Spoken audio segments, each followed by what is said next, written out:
Hey guys, this is Amber with thelovegal.com and the youtube.com/thelovegal. Thank you for listening to this video. Before we even get started, listen to the end because I know some of y'all will come back and ask me questions that that have already been talked about. I get it all the time. I'm like, yo, yeah, I already talked about that, okay? But anyway, for the ones who don't know me, I am also the author of Getting Back the Relationship You've Always Wanted, a step-by-step guide on how to get your ex back. You can find that at thelovegal.com. Welcome to episode 2 of the therapy session, How to Get Your Ex Back edition. Today's episode is about analyzing your situation with your ex. We often jump into the I want my ex back, panic, without really taking time to sit back and think about what happened with the breakup in the first place. You feel me? We've all been there. I have over 4,000 subscribers right now. All of your situations are different, but pretty much the same. You guys have one goal, okay? Like I said, if you know me, I've been in this situation before. Been in some really odd situations where I didn't ask to be in. You know what I'm saying? I may get into that later on in this session. But anyway, sometimes the breakup is over your head, it's over our head. Sometimes they didn't intend on being permanent in your life. Every situation calls for a game plan though. Each plan calls for a strategy first. That's why you need to analyze before you just jump into whatever you're trying to do to get them back. You can't just start doing a whole bunch of stuff after a breakup and hope it works, you know? Because when you do that, you could end up making it worse. What happens when we get broken up with or whatever? We react on impulse a lot. And impulse is not always good, you know what I'm saying? Impulse kind of goes against the gut feeling sometimes. When you get super emotional and you act super fast on a situation, like you're blowing up their phone 52 times or whatever the case may be, you're crying and you're making a bigger mess than what it actually has to be. Sometimes after the breakup makes things 10 times worse than the actual breakup, you feel me? So analyzing the situation, like what exactly happened, will help you going forward, okay? One of the things I talk about in my book on how to get your ex back is the what happened factor. I need you to answer the following questions. Were you really in a relationship, and why did y'all break up? Hit the like button if you guys were in a real committed relationship. I just want to see something, because some of you guys weren't at that stage yet, but you still want that person back in your life. And drop a comment and tell me how long were you in a relationship. And if you guys never made it to the relationship stage, why not? Drop a comment and don't say, oh, they just stopped talking to me. Like, really think about it. Why didn't you guys make it to that stage? It was something. And side note, I just want to speak on this right quick. You can't make someone want to be in a relationship with you. However, you can make them regret not being with you. And when that happens, they will circle back. Now, what's the difference? Trying to make someone see you for what you're worth will only backfire on yourself. A person who was truly into you already knows your worth. You know what I'm saying? There's no need to reiterate what kind of person you are. There's no need to remind them everything you've done for them. They know. That won't make them come back. They didn't lose their memory. They know exactly what kind of person you are and what you've done and everything. Now, some people may be in denial, but they know.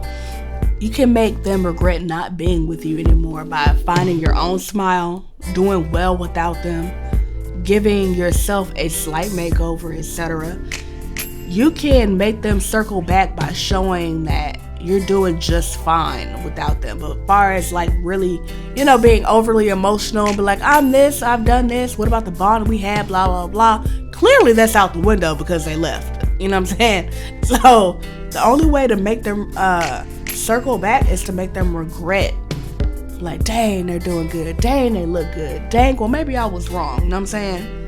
That's what you do. Anywho, back to analyzing your situation.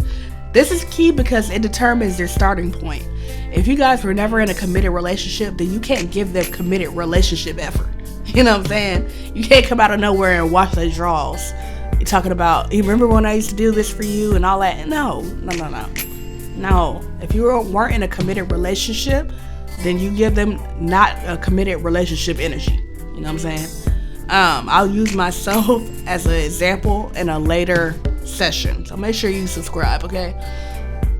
If you were in a committed relationship, what did you learn from the breakup? Even if you weren't, I still want you to go through this process and answer the following questions because it will help. With your ex boo, husband, wife, girlfriend, boyfriend, friend, boo thing, babe, whatever you want to call it, whatever you define this as, what was the main issue? And before you say nothing, there was something. And you may take a while to really realize what that something was, because people just don't get up and walk off when they're 100% happy. You feel me? And I'm not saying that this is your fault, but it was a turning point somewhere. Okay? What was the main issue? What did they say at breakup? Like during the breakup, going through the whole spiel. It's not me. It's not you. It's me, blah, blah, whatever. What were their actions and their body language like? Really think about it. And I really hope they didn't hit you with this over text message. I really hope. What were they like before and after the breakup? Because it's certain things that happen that lead up into the like the breakup or whatever, that we may not see as we're going through it. But really go back and pay attention and like really try to think about, okay, what were they like before the breakup? Were they distant? Blah, blah. Answer. During the breakup, what did you learn? And at this point, I really hope you sat and thought about what you have learned so far. It doesn't have to be something like, rocket science, like something big that you learned. It could be something small. Like, during that relationship, I learned that I should communicate better. I learned that I should listen better. I learned that I should take into consideration what they need. You know what I'm saying? Maybe I shouldn't fuss as much. You know what I'm saying? Like I said, it doesn't have to be you, but only you know your situation. If you could go back in time and change a certain thing or things about the relationship, what would it be and why? Okay. I'm going to repeat those questions just in case so you could write it down. Number 1, what was the main issue? 2, what did they say at breakup? 3, what were their actions and body language like before and after the breakup? 4, what did you learn? 5, if you could go back and change a certain thing or things about the relationship, what would it be and why? Awareness is everything. Because like I said in the first episode, you don't want the past version of this relationship. You want a better version of what y'all had. So you need to be aware of what happened and what went wrong in the first place. Awareness of yourself, awareness of the relationship, awareness of bad habits, awareness of the person you were dating. Because if this is all on them and you're trying to put in all this effort, you know what I'm saying? It may be over your head and over the situation. It could be them needing time to breathe. You feel me? Okay? Be sure to download my guide on how to get your ex back. It's at thelovegal.com. thelovegal.com. Everything will be in the description box, including the link to the first video. Hit the thumbs up if this video helped you at all, or if you just liked it and you just love me to death. And be sure to subscribe to my channel, hit the bell to get notified when the next episode is up. So, like this episode, analyze your situation and do it from a point where the emotion is taken out of it. You know what I'm saying? Because it's easy to be like, oh my God, I miss them so much. Da da da da da. I can't live without them. Da da da da. It's so hard to be without them. No, like just answer the question. Imagine if Like you're talking to your sister, brother, friend, and they're going through what you're going through. How would you describe the situation and say what happened? You know what I'm saying? If it was their situation.